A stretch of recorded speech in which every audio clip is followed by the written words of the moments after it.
My name is Emily Walker, and I'm a 42-year-old elementary school teacher from Burlington, Vermont.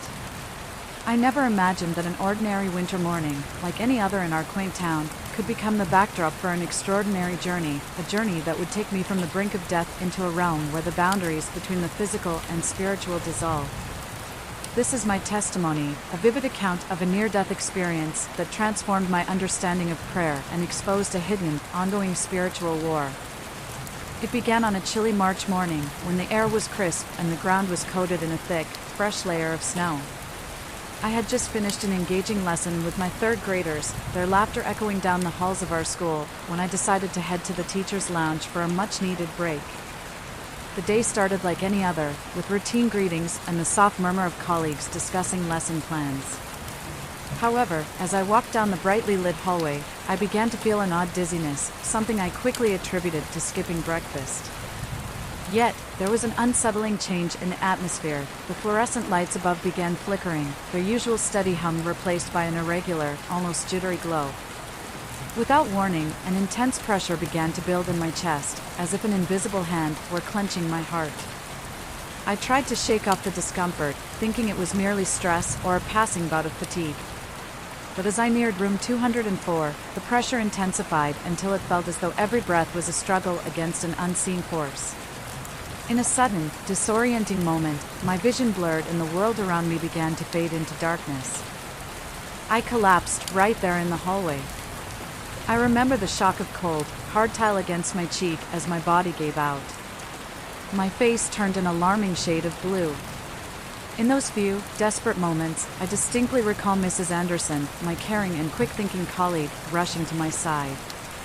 She immediately dialed 911 and began administering CPR with a calm urgency that belied the chaos of the situation. Her hands moved skillfully over my chest as the sounds of panicked footsteps and distant voices filled the corridor. In the background, I could faintly hear the laughter of children from the cafeteria, a stark contrast to the gravity of my collapsing body. Then, in what felt like the blink of an eye, everything changed. The physical sensations of pain, fear, and the weight of my failing body abruptly ceased. I found myself transitioning from the familiar world of concrete and chaos into an entirely different realm, a realm where time, space, and the usual boundaries of existence seemed to lose all meaning. There was no pain, no cold, no darkness. Instead, I was enveloped in an overwhelming sense of peace, a serenity that washed over me like a gentle tide. I felt as if I had stepped through a delicate veil into a dimension that defied every earthly explanation. In this luminous, indescribable space, I became aware of a presence, an unmistakable, loving presence that filled the expanse around me. And then I heard it, a voice, gentle yet commanding, that spoke directly to my heart. "Emily," it said, in a tone that combined both warmth and authority. At that moment, I felt profoundly seen, understood, and loved in a way that transcended every human relationship I'd ever known. It was the voice of Jesus, but not the one depicted in the familiar stained glass images or printed pages of prayer books. His presence was far more tangible and immediate, radiating a light that did not blind, but rather illuminated every corner of my being. "Emily, I have brought you here to show you what your eyes on earth could never fully perceive," he said. His voice was a blend of comfort and certainty, and in it, I heard a timeless wisdom. In that moment, I was granted a glimpse into the intricate workings of a spiritual realm where every prayer, every whispered word of faith, ignited a battle between forces of light and darkness. What followed was a series of vivid, almost cinematic visions that unfolded before me like chapters in a sacred book.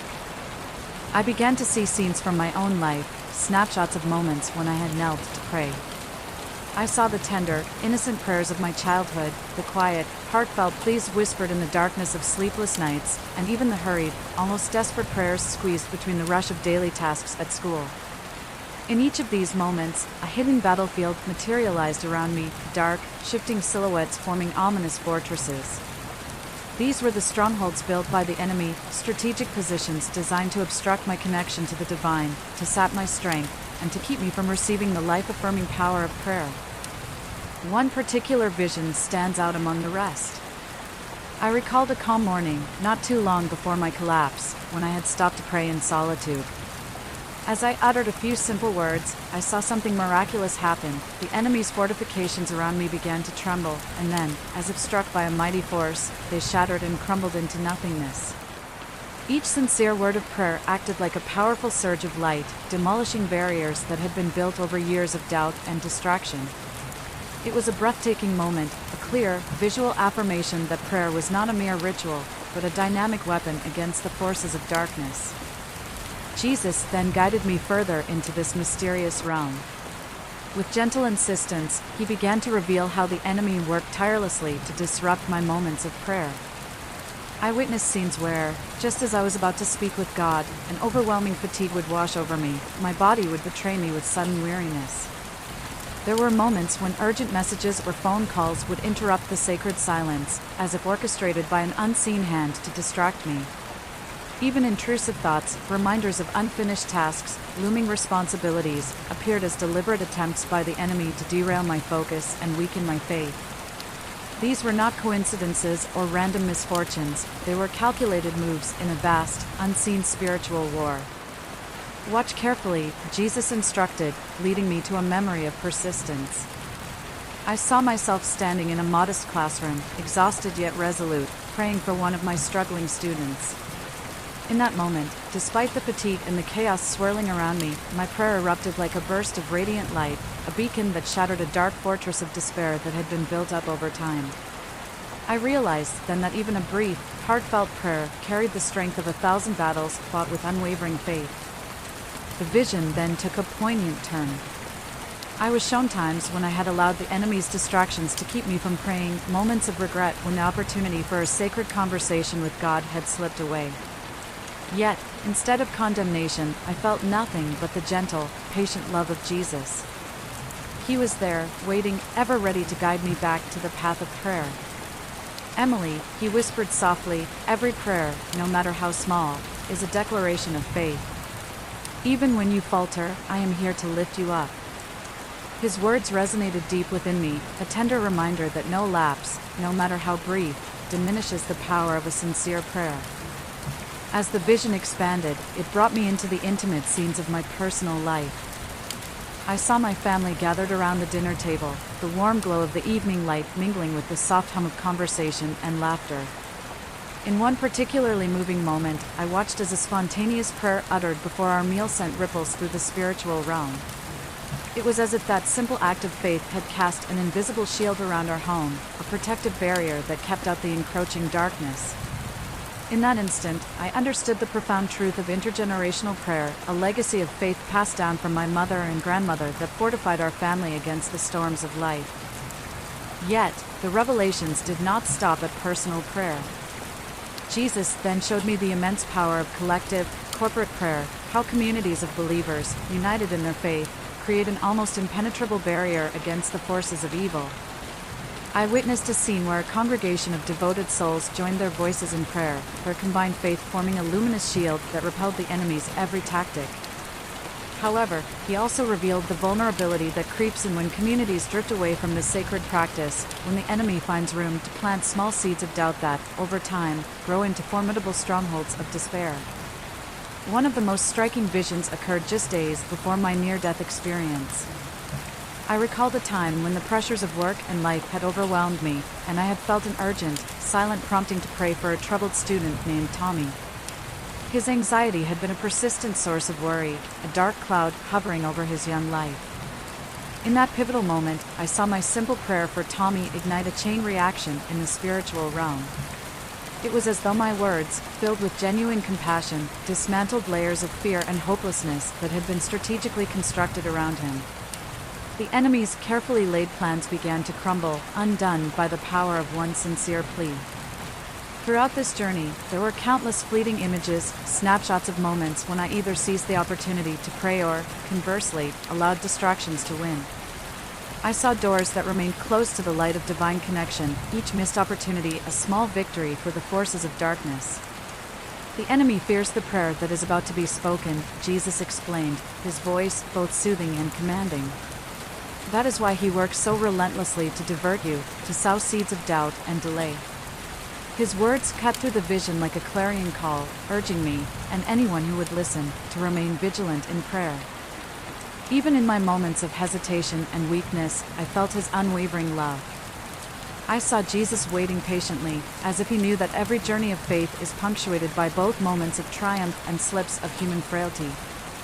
His message was unambiguous. The potency of prayer lies not in its length or complexity, but in the sincerity and conviction with which it is offered. It was a call to rise above every distraction and reclaim the power of that sacred conversation with God. As the vision deepened, I became acutely aware of the grand scale of the spiritual battle that raged unseen around us. I witnessed gatherings of dark forces, demons huddled together in secret councils, their voices a low, anxious murmur as they strategized to keep believers from connecting with the divine. Their fear was palpable. They cursed the very idea of prayer, knowing that each genuine, heartfelt invocation of God's name shattered their carefully constructed defenses. Every time a believer dared to call upon Jesus, another fortress of darkness crumbled into oblivion. Yet amid this celestial warfare, there emerged a scene of transcendent beauty. I saw angels, warriors of light, stationed around those who persisted in prayer. Their presence was overwhelming, radiant figures whose very being exuded protection, strength, and an unyielding devotion to the divine. I watched as these celestial guardians encircled homes, schools, and even the busy streets of Burlington, forming a protective mantle that repelled the encroaching darkness. It was a powerful reminder that while the battle may be hidden from our physical eyes, the forces of light are ever present, ready to shield us when we open our hearts in prayer. My journey through this otherworldly landscape reached its climax when I found myself back in the familiar surroundings of my classroom, but I was no longer the same person. I was transformed. I saw every step I took, every whispered word of prayer, sending shockwaves through both the physical and spiritual realms. The enemy's schemes faltered before the unyielding force of genuine faith, and I realized that the simple act of praying had become a bridge connecting two vastly different worlds. As I slowly returned to my physical body, the serene warmth of that ethereal realm lingered with me. The harsh fluorescent lights of the hospital room came into focus once more, accompanied by the relieved voices of doctors and nurses marveling at what they called a miraculous recovery. For exactly 33 minutes and 27 seconds, I had been clinically dead, a period that defied all earthly explanation, yet underscored the profound impact of my encounter with the divine. The medical staff was astounded by my recovery, as tests revealed no lasting damage. But deep down, I knew that something irrevocable had changed within me. In the days that followed, nothing in my life remained the same. I returned to teaching, but with a renewed spirit and a quiet determination that radiated from every interaction with my students and colleagues. I began each day with prayer, walking through my classroom, blessing each desk and every eager young face with silent invocations of hope and protection. My home, once just a shelter from the storms of daily life, now pulsed with the protective hum of intergenerational prayers. Even my own heart, once burdened by doubt and exhaustion, now beat with a rhythmic assurance that I was never truly alone in my struggles. I share this testimony not to dwell on the miraculous nature of my near-death experience, but to affirm an eternal truth: every prayer matters. Whether you have minutes or hours to devote, every word of faith holds the power to dismantle the enemy's strongholds and build bridges of hope and protection. Though the battles of the spiritual realm remain invisible to the eye, their effects are as real as the beating of your heart. No prayer is ever too small. Each is a powerful weapon in the fight against the darkness that seeks to encroach upon our lives. As you listen to my story, I invite you to reflect on your own moments of solitude and contemplation. Consider the times when you felt an inexplicable heaviness, a sudden distraction, or an overwhelming fatigue right before you reached out to God. Perhaps these are not mere coincidences, but signs that a battle is being waged over your spiritual well-being, a battle in which every sincere prayer you offer is a step toward victory. Today, as I continue my journey of faith, I stand as living proof that prayer is not a ritual or a duty. It is a lifeline, a call to rise above the chaos of everyday life and connect with a power that is both unyielding and boundless. I challenge you: will you choose to embrace the transformative power of prayer? Will you defy the distractions that seek to rob you of your spiritual strength? Every heartfelt prayer is a declaration of hope, a spark that can illuminate even the darkest corners of our world. Let my testimony serve as a reminder that while the battlefield of faith is real, so too is the promise of victory through prayer. Embrace the divine connection that is available to you every day, and allow every prayer, no matter how brief or simple, to serve as a light that drives away the shadows. In a world where the enemy works tirelessly to sow doubt and despair, your sincere, unwavering prayer is an act of defiance, a bold statement that you choose hope over darkness. May you always find the courage to pray, the strength to overcome the obstacles in your path, and the wisdom to recognize that each moment spent in sincere conversation with the divine brings you closer to a life filled with protection, love, and boundless light. This is my story, a testament to the transformative power of prayer and the unyielding love that awaits those who dare to reach out in faith.